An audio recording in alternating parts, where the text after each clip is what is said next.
भाई भागो भागो।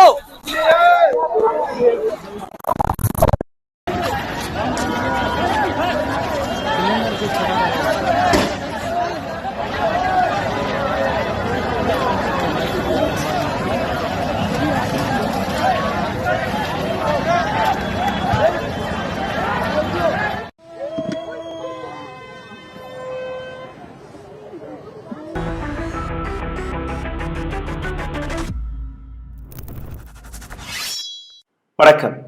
டெல்லியில் நடந்த பிளாஸ்ட் இது தீவிரவாத தாக்குதலா அல்ல வாகனத்தில் ஏற்பட்ட கோளாறால் வெடித்த சிஎன்ஜி பிளாஸ்டா என்கிற இந்த இன்வெஸ்டிகேஷன் டெல்லி போலீஸ் நடத்தி வருகிறது. என்ஐஏவும் கமாண்டோஸ்களும் அங்கே போடப்பட்டிருக்கிறார்கள். ஒட்டுமொத்த ஏரியாவை கோர்டன் ஆஃப் செய்து விட்டார்கள். பத்திரிகையாளர்கள் இந்த இடத்திற்குள் போகக்கூடாது, அங்கே இருக்கக்கூடிய விஷயங்களை தொடக்கூடாது என்கிற விஷயத்தை இப்போ இவர்கள் கையில் எடுத்திருக்கிறார்கள். ஆனால் பிளாஸ்ட் நடந்த ஒரு சில நிமிடத்திலே நீங்கள் பார்த்தீர்கள், அருகே இருக்கக்கூடிய ஏராளமான பத்திரிகையாளர்கள் அங்கே சென்று பிளாஸ்ட் நடந்த இடத்தை மிகப்பெரிய அளவில் தொட்டு பார்த்த காட்சிகள் எல்லாம் நாம் பார்த்தோம். இந்த செய்தி நேற்றே வந்துவிட்டது. ஆனால் அவசரமாக ஏதோ ஒரு வீடியோவை போடணும் என்று நாங்கள் போட விரும்பவில்லை. அதனால் பொறுத்திருந்தோம், காத்திருந்தோம். எங்களுடைய சோர்சஸ் ரெட் மைக்கை சார்ந்த சௌரப் சுக்லா டெல்லியிலிருந்து எங்களுக்கு பல தகவல்களை கொடுத்திருக்கிறார், காட்சிகளை அனுப்பியிருக்கிறார்.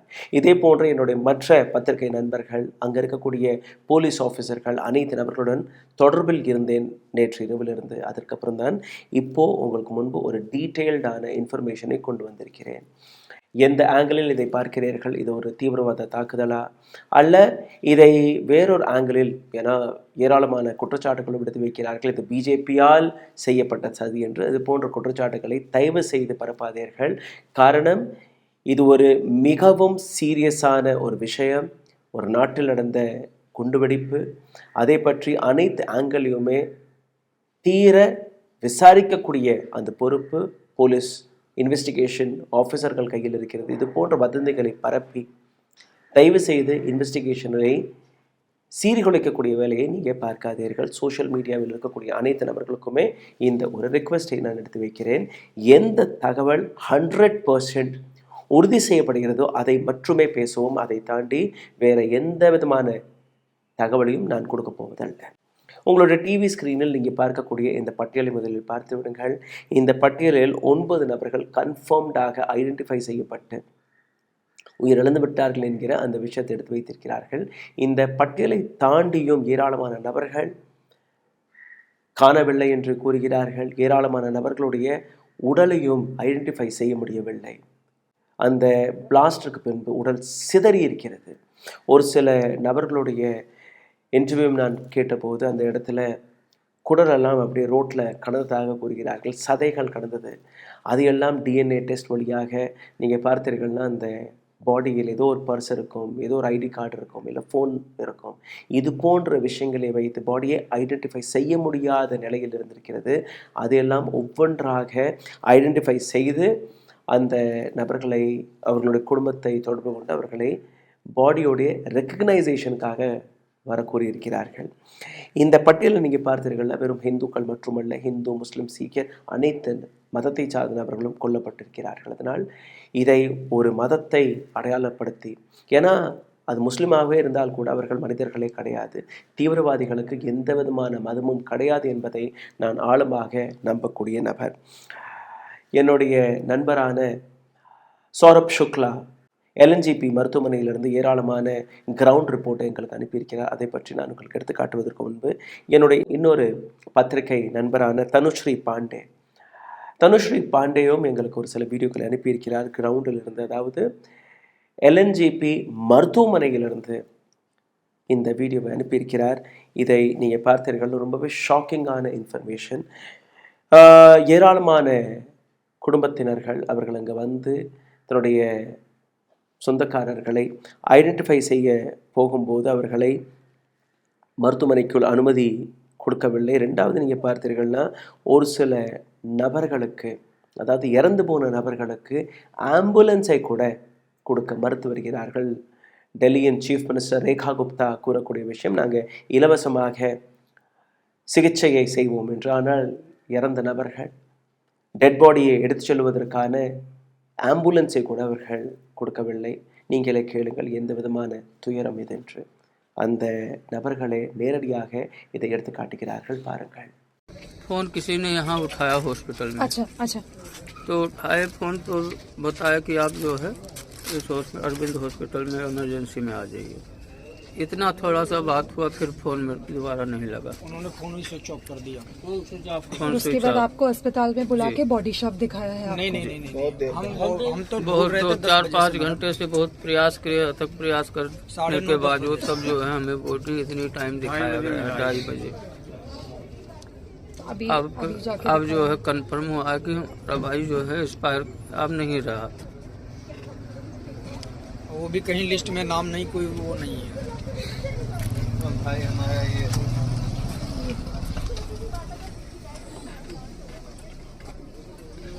ठीक है, तो ये काम करते थे वहीं पे आसपास में जी। So this is extremely concerning that there are many families outside the LNJP hospital where I am right now, and they are in fact telling me that they are just getting calls from police officials and doctors, and they are being called in at the hospital and they are being asked to identify the bodies, but their names are not on the list. They have been going from pillar to post to look for their family members, but nobody informed them that their family members have lost their lives at the explosion which happened at Red Fort this evening. November 10ஆம் தேதி மாலை 6:50 அளவில் ஒரு மிகப்பெரிய explosion, Hyundai i20 வாகனம், registration number HR26CE 7674 என்கிற இந்த வாகனத்தில் நடந்திருக்கிறது. இந்த வாகனத்துடைய உரிமையாளர், இந்த வாகனத்துடைய ஆர்சி புக்கும் எங்களுடைய கையில் கிடைத்திருக்கிறது. இந்த ஆர்சி புக் உங்களுடைய டிவி ஸ்க்ரீனில் நீங்கள் பார்க்கிறீர்கள். முகமது சல்மான், குர்காவை சார்ந்த நபர். இவர்தான் இந்த வாகனத்துடைய ஃபர்ஸ்ட் ஓனர். ஆனால் இந்த வாகனத்தை இன்னொரு நபருக்கு வித்திருக்கிறார். புல்வாமாவை சார்ந்த ஒரு நபர், ஜம்மு அண்ட் காஷ்மீரில் இருக்கக்கூடிய புல்வாமா, அவர் இந்த நபரிடம் இந்த வாகனத்தை வாங்கி சென்றதாக ஒரு தகவல் வந்திருக்கிறது. டெல்லி போலீஸ் பல ஆங்கிளில் இந்த விஷயத்தை தீர விசாரித்து வருகிறார்கள்.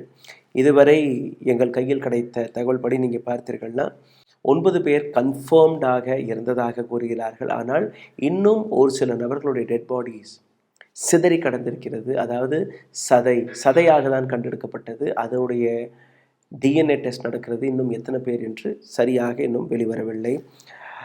காயமடைந்த நபர்கள் 20லிருந்து 24. இந்த பிளாஸ்டில் நீங்கள் பார்த்தீர்கள்னா இம்ப்ரூவைஸ்ட் எக்ஸ்ப்ளோசிவ் டிவைஸ் IED பயன்படுத்தியதாக கூறுகிறார்கள். ஏன்னா இந்த இடத்துல 2 விதமான தியோரி வெளிவருகிறது. ஒன்று சிஎன்ஜி டேங்க் வெடித்ததாக கூறுகிறார்கள். இன்னொரு பக்கம் இதில் IED பொருத்தப்பட்டதாகவும் கூறுகிறார்கள். இது இன்னும் டெல்லி போலீஸ் மிக தெளிவாக இந்த விஷயத்தை எடுத்து வைக்கவில்லை. ஆனால் ஒரு தீவிரவாத ஆங்கிளை டெல்லி போலீஸ் கையில் எடுத்திருக்கிறது. இதற்கான காரணத்தை நீங்கள் பார்த்தீர்கள்னா, நேற்றே ஃபரீதாபாதிலிருந்து 350 கிலோ RDX, டெல்லியிலேருந்து ஃபரீதாபாத் நீங்கள் பார்த்தீர்கள்னா ஒரு 35-40 கிலோமீட்டர் தொலைவில் இருக்கக்கூடிய ஹரியானா பார்டர், டெல்லி ஹரியானா பார்டரில் இருக்கக்கூடிய இடம்தான் ஃபரீதாபாத். டெல்லியை பற்றி பரிச்சயமான நபர்கள் டெல்லி NCR என்று கூறுவார்கள். அந்த இடத்தில் 350 கிலோ RDX கண்டெடுக்கப்பட்டதாக கூறுகிறார்கள். என்னுடைய இன்னொரு ரிசல்ட்டை நீங்கள் பார்த்தீர்கள்னா, அதாவது நவம்பர் 11 இன்றைக்கி காலையில் எங்களுக்கு கிடைத்த தகவல் படி ஜம்மு அண்ட் காஷ்மீரில் terrorist thread Jammu and Kashmir, Delhi போன்ற ஏராளமான நகரங்களில் இருந்ததாக ஒரு இன்டெல் ரிப்போர்ட் ஏற்கனவே இருந்திருக்கிறது. அதை மையத்தில் வைத்து இந்த பிளாஸ்டை மிக பெரிய அளவில் ஒரு டெரரிஸ்ட் ஆங்கிளில் டெல்லி போலீஸ் NIA இதற்கான விசாரணையை நடத்தி வருகிறார்கள். இந்த இடத்தில் நீங்கள் பார்த்தீர்கள்னா, இந்த வீடியோவை நீங்கள் பாருங்கள். இந்த வீடியோ கடைசி நேரத்தில், அதாவது அந்த பாம் பிளாஸ்ட் நடக்கும்போது ஒரு பத்திரிகையாளர், ஏன்னா லால் கிலா, ரெட் ஃபோர்ட்டுக்கு அக்கம் பக்கத்தில் நீங்கள் பார்த்தீர்கள் டூரிஸ்ட்கள் வருவார்கள். அந்த இடத்துல ஒரு மிகப்பெரிய மார்க்கெட் இருக்குது. ரெட் ஃபோர்ட்க்கு அருகே இருக்கக்கூடிய சாந்தினி சௌக் என்கிற ஒரு மெட்ரோ ஸ்டேஷன், அந்த மெட்ரோ ஸ்டேஷன்லேருந்து ஒரு 300 மீட்டர், ரெட் ஃபோர்ட்லேருந்து ஒரு 300 மீட்டர் தொலைவில் இருக்கக்கூடிய இந்த மெட்ரோ ஸ்டேஷன் வாசலில் இந்த பிளாஸ்ட் நடந்திருக்கிறது.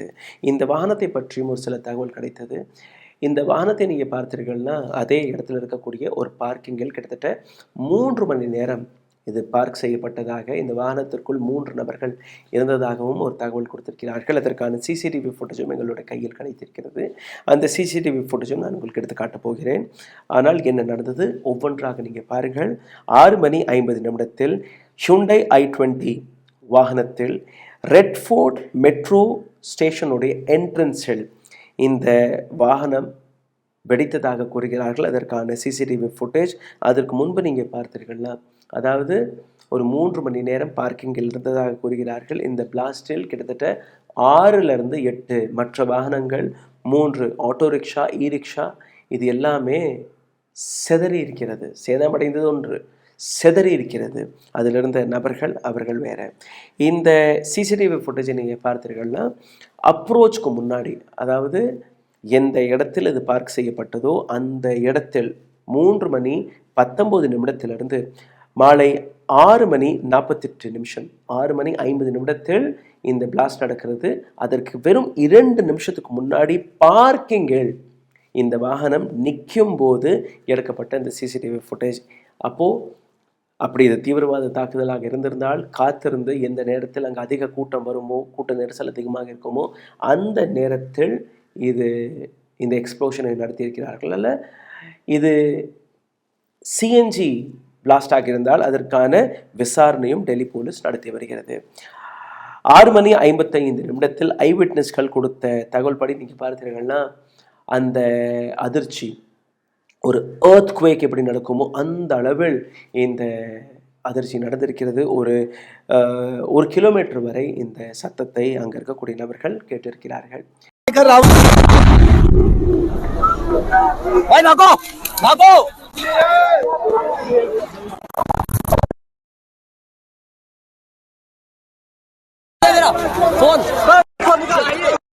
கரெக்டாக 7 மணி, அதாவது பிளாஸ்ட் நடந்தது 6:50. 7 மணிக்கு நீங்கள் பார்த்தீர்கள்னா ஃபயர் பிரிகேட்ஸ் 7 ஃபயர் பிரிகேட்ஸ் வாகனங்கள் அங்கே வந்திருக்கிறது.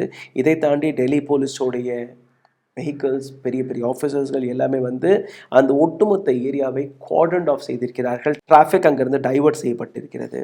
7:30 கேஷுவாலிட்டிஸ், யாருக்கெல்லாம் அடிபட்டிருக்கிறதோ அவர்கள் மற்றும் உயிரிழந்த நபர்கள் அவர்களுடைய சடலங்களை LNGP மருத்துவமனைக்கு எடுத்து சென்றிருக்கிறார்கள். அதற்கான ஐடென்டிஃபிகேஷன் டிரைவ் இந்த தருணம் இப்போ வந்து நான் இந்த வீடியோவை ரெக்கார்ட் செய்யும் போது 1:26 இந்த தருணம் வரை அங்கே அந்த ஐடென்டிஃபிகேஷன் டிரைவ் நடந்து கொண்டிருக்கிறது. National investigation agency NIA team இரவு 8 மணி அளவில் அந்த இடத்திற்கு வந்திருக்கிறார்கள்.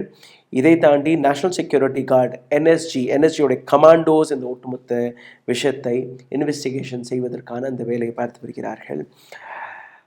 இன்னைக்கு கார்த்தாலையிலேருந்து நீங்கள் பார்த்தீர்கள்னா ஃபாரன்சிக் சயின்ஸ் லெபார்டரி FSLோடைய டீம் அங்கே வந்திருக்கிறது. சாம்பிள்ஸ்களை கலெக்ட் செய்து கொண்டிருக்கிறார்கள். FIR ரெஜிஸ்டர் செய்யப்பட்டிருக்கிறது. FIRல நீங்கள் பார்த்தீர்கள்னா செக்ஷன் 16 மற்றும் செக்ஷன் 18 பிரகாரம் UAPAக்கு கீழே இந்த FIRஐ போட்டிருக்கிறார்கள். Section 3 and 4 are for explosive substance act. அந்த இடத்துல எக்ஸ்ப்ளோஷன் நடந்திருக்கிறது. அந்த எக்ஸ்ப்ளோஷனுக்கான காரணம் என்ன என்கிற ஏராளமான விஷயத்தை எடுத்து வைக்கிறார்கள். இதில் கேஷுவாலிட்டின்னு நீங்கள் பார்த்தீர்கள்னா 9 கன்ஃபார்ம், ஆனால் இன்னும் ஒரு சில நபர்கள் இருக்கலாம் என சதை அப்படிதான் கலந்திருக்கிறது. அதை வைத்து இன்னும் 1 நபரோ 2 நபர்களோ இருக்கலாம் என்கிற அந்த விஷயத்தை எடுத்து வைத்திருக்கிறார்கள். லால் கிலாவிற்கு எந்த விதமான சேதமும் ஏற்படவில்லை. லால் கிலா, அந்த ரெட் ஃபோர்ட் ஒரு யூனிசெஃப் ஐடென்டிஃபைடு ஒரு மிக முக்கியமான ஸ்தலம்.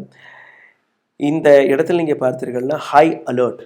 குஜராத், டெல்லி, இந்தியாவில் இருக்கக்கூடிய ஏராளமான மிக முக்கியமான நகரங்களை மிகப்பெரிய அளவில் இதை ஹை அலர்ட்டில் வைத்திருக்கிறார்கள். இன்டர்நேஷ்னல் ரியாக்ஷனும் இதற்காக வந்திருக்கிறது. UK, US, Pakistan, China, European union மற்றும் யுனைடெட் நேஷன்லேருந்து ஏராளமான நபர்கள் இதற்கான கண்டனத்தை தெரிவித்திருக்கிறார்கள். 2008 நடந்த ஒரு மிகப்பெரிய பிளாஸ்ட் டெல்லியில், அதற்கு பின்பு இது அடுத்த பெரிய பிளாஸ்டாக எடுத்து காட்டுகிறார்கள். இதே இடத்துல இன்னொரு செய்தியை நான் உங்களுக்கு எடுத்து காட்ட பார்க்கிறேன். எந்த அளவில் டெல்லி பிளாஸ்டின் போது அங்கே ஏற்பட்ட அந்த காட்சிகள் இருக்கிறது என்று நீங்கள் ஒரு முறை பாருங்கள். அதற்கப்புறம் இதை பற்றின மற்ற தகவல்களை எடுத்து காட்டுகிறேன், பாருங்கள்.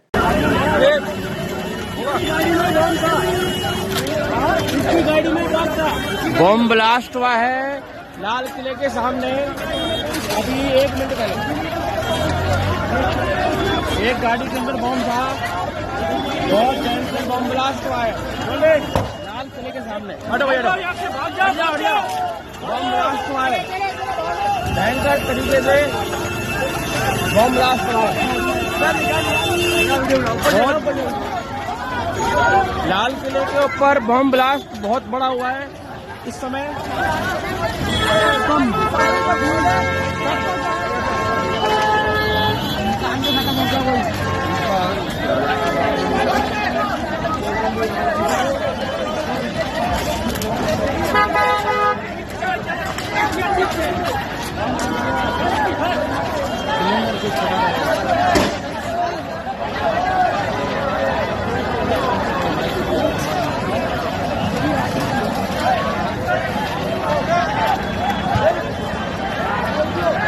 எல்என்ஜிபி மருத்துவமனையிலிருந்து என்னுடைய நண்பரான சௌரப் சுக்லா அனுப்பிய இந்த ஃபுட்டேஜ்கள் நீங்கள் பார்க்க போகிறீர்கள். இப்போது அந்த இடத்தில் என்னெல்லாம் நடக்கிறது, அந்த இடத்துலேருந்து வெளிவரக்கூடிய அந்த கிரவுண்ட் ரிப்போர்ட்டை நீங்கள் பார்த்தீர்கள்னா, குடும்பத்தினர்கள் மார்ச்சுரிக்கு வெளியில் தன்னுடைய குடும்பத்தினர்களுடைய பாடியை ஐடென்டிஃபை செய்வதற்காக அங்கே கூடி வருகிறார்கள். இன்னொரு தகவல் நீங்கள் பார்த்தீர்கள்னா, மாயமான நபர்கள், ஏராளமான நபர்களாக அங்கே காட்டக்கூடிய அந்த பட்டியல் வெறும் 10 பேருடைய பட்டியல் தான். ஆனால் அந்த இடத்தில் என்னுடைய தம்பியை காணவில்லை, என்னுடைய பேரனை காணவில்லை, என்னுடைய தாத்தாவை காணவில்லை என்கிற ஏராளமான விஷயங்களை எடுத்து வைத்து டெல்லியோடைய எல்என்ஜிபி மருத்துவமனை மௌலானா ஆசாத் மெடிக்கல் காலேஜ் என்றும் கூறுவார்கள், இந்த மருத்துவமனையில் வைக்கப்பட்டதாக கூறுகிறார்கள். இந்த இடத்துல நீங்கள் பார்த்தீர்கள்னா, டெல்லி அரசாங்கம் உயிரிழந்த நபர்களுக்கு 10 லட்சம் ரூபாயும் காயமடைந்த நபர்களுக்கு இலவச சிகிச்சை என்று கூறியிருக்கிறார்கள். 21 வயதிலிருந்து 58 வயதிற்கான இந்த நபர்கள், அந்த உயிரிழந்த நபர்கள், காயமடைந்த நபர்களுடைய வயது 21 வயதிலிருந்து 58 வயதாக கூறுகிறார்கள். இதில் 6 டெட் பாடிஸ்களை மட்டுமே ஐடென்டிஃபை செய்யப்பட்டிருக்கிறது. 6 டெட் பாடிஸ்களை அவர்களுடைய சொந்தக்காரர்கள் எடுத்து சென்றதாக அந்த தகவல். அதில் தான் ஒரு நபர் கூறிய விஷயம், எங்களுக்கு டெல்லி அரசாங்கம் அரசாங்க சார்பாக ஒரு ஆம்புலன்ஸ் கூட கிடைக்கவில்லை, மருத்துவமனையை சார்ந்த நபர்கள் நீங்களே ஆம்புலன்ஸை அரேஞ்ச் செய்து விடுங்கள் என்று கூறியது. அது நான் உங்களுக்கு ஏற்கனவே அந்த வீடியோவை காட்டிவிட்டேன். பிளாஸ்டுடைய சிவியாரிட்டி எந்த அளவில் இருக்கும்னு நீங்கள் பார்த்தீர்கள்னா, 1 கிலோமீட்டர் வரை அதற்கான சத்தம் கேட்டிருக்கிறது. இந்த ஒட்டுமொத்த பிளாஸ்டில் கிட்டத்தட்ட 6 வாகனங்கள் சிதறி இருக்கிறது, 6 கார்கள் சிதறி இருக்கிறது. இதில் 2 auto rickshaw, 3 wheeler auto rickshaw 2, ஒரு இ ரிக்ஷாவும் இங்கே சேதமடைந்திருக்கிறது. இந்த ஒட்டுமொத்த விஷயத்தில் டெல்லி போலீஸோடைய வேர்ஷன், இதை நாங்கள் டெரரிஸ்ட் அட்டாக்காக தான் பார்க்கிறோம், ஆனால் இதுவரை எங்களுக்கு ஆர்டிஎக்ஸ் போன்ற எந்த விதமான சப்ஸ்டன்ஸும் கையில் கிடைக்கவில்லை இதுவரை நடந்த ஆய்வில். இன்னொரு பக்கம் லஷ்கர் தொய்யபா அல்ல மௌலானா மசூத் அசருடைய அமைப்புகள், இது போன்ற ஏராளமான தீவிரவாத அமைப்புகள், அவர்கள் மீது சந்தேகம் இருக்கிறது ஒழிய, ஆனால் யாருமே முன் வந்து இந்த பிளாஸ்டை நாங்கள் தான் செய்தோம் என்கிற இந்த விஷயத்தை எடுத்து வைக்கவில்லை. இதற்கப்புறம் ஒரு சில காட்சிகளை நான் உங்களுக்கு எடுத்து காட்டப் போகிறேன். இந்த காட்சிகளை நீங்கள் பார்த்தீர்கள்னா, உயிரிழந்த நபர்களுடைய குடும்பத்தினர்கள் தன்னுடைய குடும்பத்தினர்கள் எப்படி தேடி வருகிறார்கள். இது ஹிந்தியில் இருக்குது, உங்களில் எத்தனை பேருக்கு இது புரியும் என்று எனக்கு தெரியவில்லை, ஆனால் அவர்களுடைய உணர்வுகளை உங்களால் பார்க்க முடியும். எந்த அளவில் அவர்கள் கவலையில் இருக்கிறார்கள், தன்னுடைய குடும்பத்தினர்கள் தேடி வருகிறார்கள். முடிஞ்சால் அந்த நபர்கள் பேசக்கூடிய விஷயத்தை நான் தமிழில் அதற்கான டிரான்ஸ்லேஷனை போட பார்க்கிறேன், ஆனால் இந்த வீடியோவை நீங்கள் பாருங்கள்.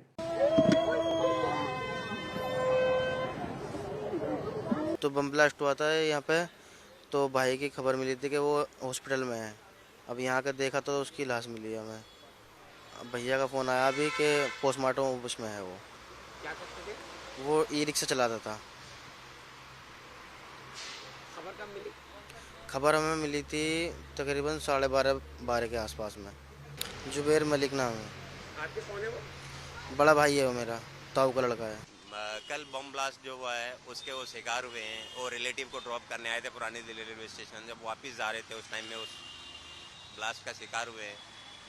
और अभी पता चला है कि मीडिया के माध्यम से पता चला है, मेरी गाड़ी का भी फ़ोटो आया है, जो पता चला है जो डेथ हो गया है उसकी।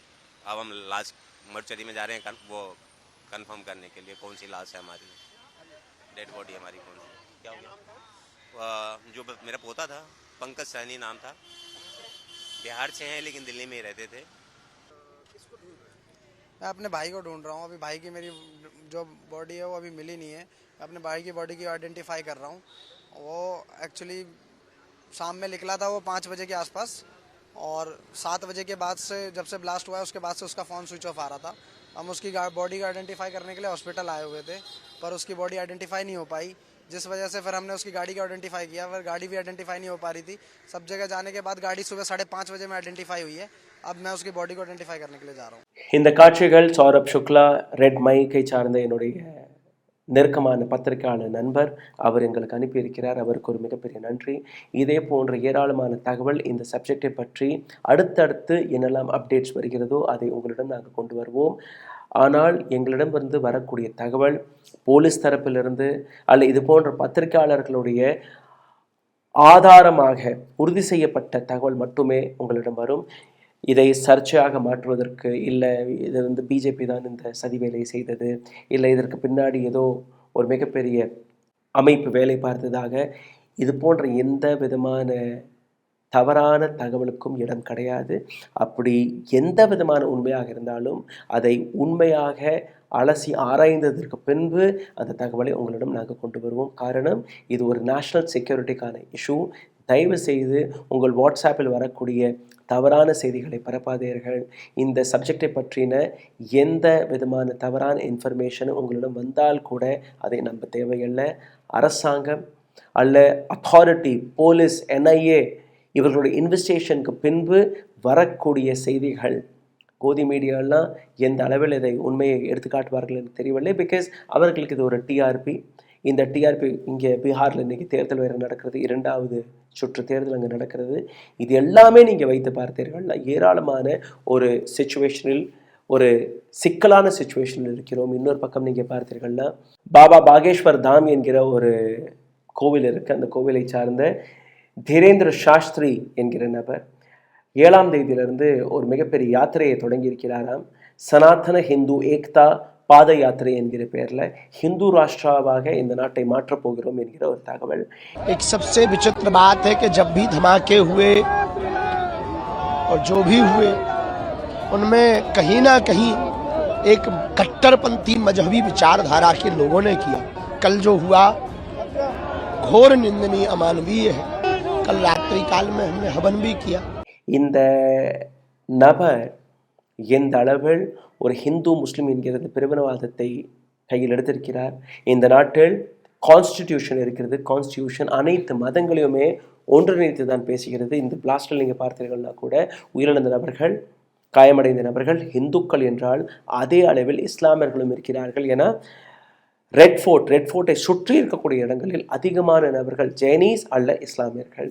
அப்போ இந்த பாம் பிளாஸ்ட் ஒரு தீவிரவாத தாக்குதலாக இருந்தால் கூட அங்கே உயிரிழந்த நபர்கள் 2 மதத்தை சார்ந்த நபர்கள். ஆனால் தீரேந்திர சாஸ்திரி போன்ற நபர்கள் ஹிந்து மதம் என்கிற பெயரை வைத்து இவர்கள் ஒரு மதத்தை சார்ந்த நபர்களை டார்கெட் செய்யக்கூடிய வேலையை பார்த்து எந்த விதமான அச்சீவ்மெண்ட்டை செய்ய போகிறார்கள் எனக்கு தெரியவில்லை. டெல்லியில் இருக்கக்கூடிய சதர்பூர் கோவிலிருந்து 7ஆம் தேதியிலிருந்து 16ஆம் தேதி வரை இவருடைய இந்த யாத்திரை, இந்த பாத யாத்திரை நடக்கப் போகிறது. கிட்டத்தட்ட ஒரு 100 கிலோமீட்டர் வரை. டெல்லியிலிருந்து மதுரா, பிருந்தாவன் இங்கே எல்லாம் இவர் செல்ல போகிறாராம். ஆனால் இந்த நபர் மீது எந்த விதமான ஆக்ஷனும் எடுக்கப்படவில்லை. இன்னும் சொல்ல போனால் பிஜேபி நேரடியாக இந்த நபருடைய இந்த பாத யாத்திரைக்கு ஆதரவு மட்டுமல்லாமல் அதை கொண்டாடி வருகிறார்கள். ஒரு நபர் இந்த நாட்டு கான்ஸ்டியூஷனுக்கு எதிராக ஒரு வேலையை பார்க்கும்போது அந்த நபரை கைது செய்யாமல் அந்த நபருக்கு ஆதரவு கொடுத்ததால் என்ன நீங்கள் செய்ய போகிறீர்கள்? இது ஒரு பக்கம் இருக்க, இந்த பாம் பிளாஸ்ட் நடப்பதற்கு ஒரு சில மணி நேரத்துக்கு முன்பே யூனியன் மினிஸ்டர் கிரிராஜ் சிங் அவர் கொடுத்த இதே போன்ற தகவல்.